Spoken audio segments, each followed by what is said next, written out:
देवकुल academy पे एक बार फिर से मैं देव आपका हार्दिक स्वागत करता हूँ। आज हम 7 मई की महत्वपूर्ण करंट अफेयर के बारे में बात करने वाले हैं। 7 मई से बनने वाले जितने भी क्वेश्चन हैं वो हम आज की क्लास में कवर करेंगे। तो अगर आप चैनल पर नए हैं तो चैनल को सब्सक्राइब करें और वीडियो को लाइक तथा शेयर करना ना भूलें। चलिए शुरू करते हैं आज की क्लास।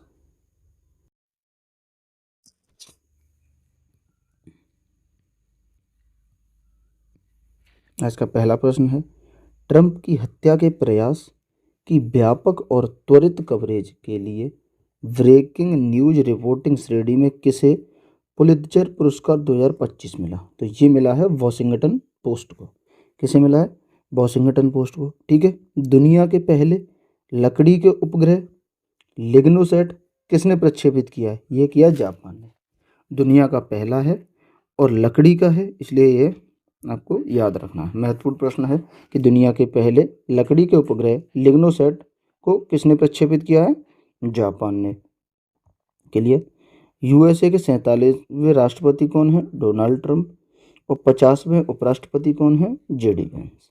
ठीक है। दिवंगत शारदा सिन्हा ये बिहार की लोक गायिका हैं। और speaking with nature book Ramachandra Guha की है। तो ये भी याद रखना है कि स्पीकिंग विद नेचर बुक किसकी है? रामचंद्र गुहा। और दिवंगत शारदा सिन्हा का संबंध किससे है? तो ये बिहार की लोक गायिका है। ठीक है। आगे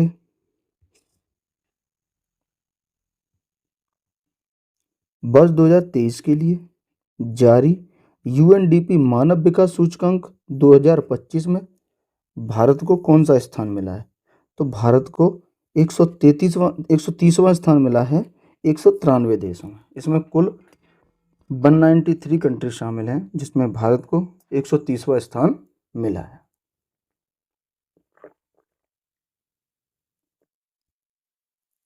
ठीक है।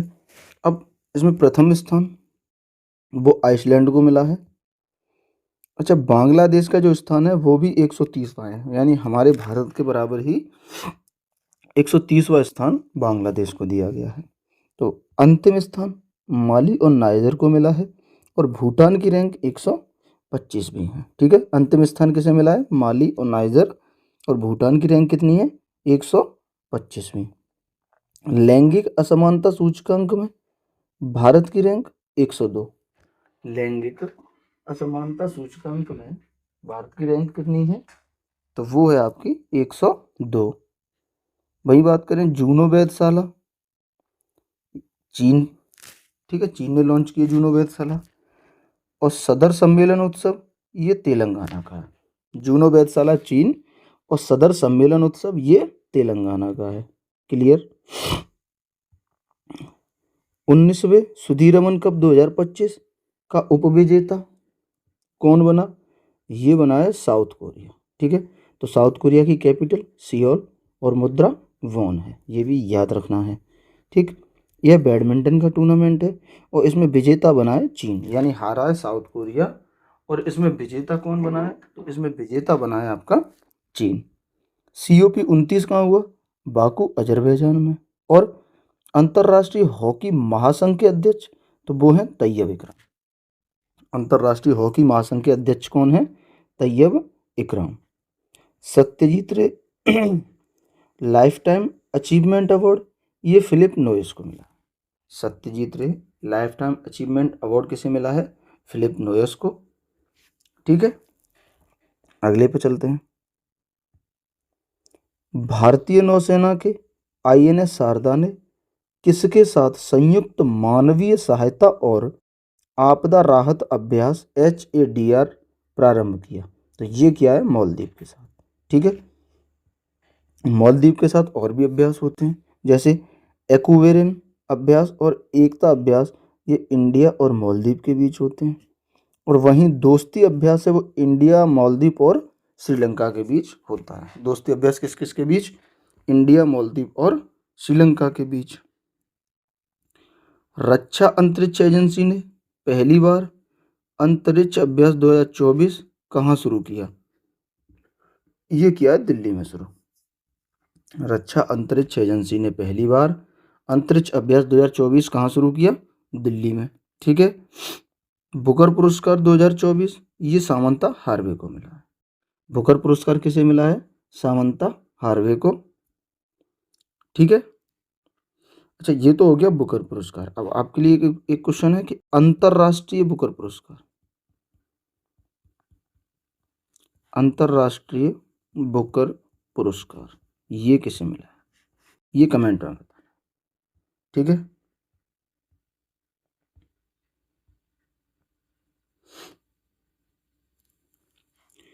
केंद्रीय जहाज रानी मंत्रालय के अनुसार भारत की तटरेखा की संशोधित लंबाई कितनी है? तो ये है 11,098.181 किलोमीटर। ठीक है। ये पहले 7516 किलोमीटर थी, वो अब बढ़ के, अगर पहले पूछे तो 7516 किलोमीटर। ठीक है। तो ये भी ध्यान रखना है कि ये संशोधित तटरेखा की लंबाई बनी है, वो संशोधित होके 11,098.81 किलोमीटर है। इससे पहले ये 7516 किलोमीटर थी। तो जौन सा ऑप्शन में मिले उसे टिक कर देना। क्लियर। अब यूनेस्को ने किस राज्य के 24 तटीय गांवों को सुनामी के लिए तैयार के रूप में मान्यता दी है? तो ये दी है उड़ीसा के 24 तटीय गांवों को सुनामी के रूप में तैयार। ठीक है। नेपाल ने भारत के माध्यम से किसे पहली बार बिजली का निर्यात किया है? तो ये किया है बांग्लादेश को पहली बार। फिर भाई भारत मैटर्स पुस्तक ये एस जयशंकर की है। भाई भारत मैटर्स बुक किसकी है? तो ये एस जयशंकर की बुक है। अगला, केंद्रीय मंत्री राम मोहन नायडू ने राजस्थान के कोटा के साथ किस एक अन्य ग्रीनफील्ड हवाई अड्डे के लिए सैद्धांतिक मंजूरी दी है? तो एक पुरी और उड़ीसा का और एक राजस्थान के कोटा का, ये दोनों हवाई अड्डों को ग्रीनफील्ड हवाई अड्डे के लिए सैद्धांतिक मंजूरी दे दी गई है। ठीक है। 19वां G20 शिखर सम्मेलन तो ये ब्राजील में हुआ। विक्टोरिया केजर ने किस देश के लिए पहला मिस यूनिवर्स 2024 का खिताब जीता है? तो ये डेनमार्क के लिए जीता है। विक्टोरिया केजर ने किसके लिए जीता है? डेनमार्क के लिए। 56वां टाइगर रिजर्व तो गुरु घासीदास टाइगर रिजर्व छत्तीसगढ़, ये 56वां टाइगर रिजर्व है। ठीक है। वहीं पूछे 57वां टाइगर रिजर्व तो ये रातापानी टाइगर रिजर्व मध्य प्रदेश का है, वो 57वां टाइगर रिजर्व है।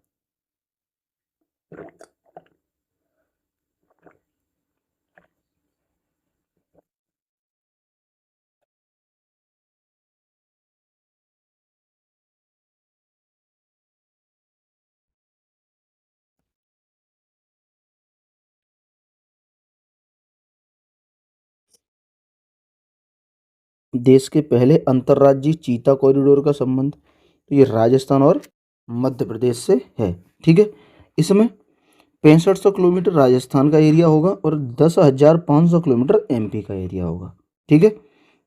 राजस्थान का मुकुंदरा नेशनल पार्क और मध्य प्रदेश के कूनो और गांधी सागर नेशनल पार्क इसमें शामिल होंगे। किस राज्य के घोड़मारस गांव को संयुक्त राष्ट्र पर्यटन संगठन ने सर्वश्रेष्ठ पर्यटन गांव के रूप में नामित किया है? तो वो किया है छत्तीसगढ़ के। ठीक है। वैश्विक जलवायु प्रदर्शन सूचकांक में भारत की रैंक 10वीं है। वैश्विक जलवायु प्रदर्शन सूचकांक में रैंक कितनी है?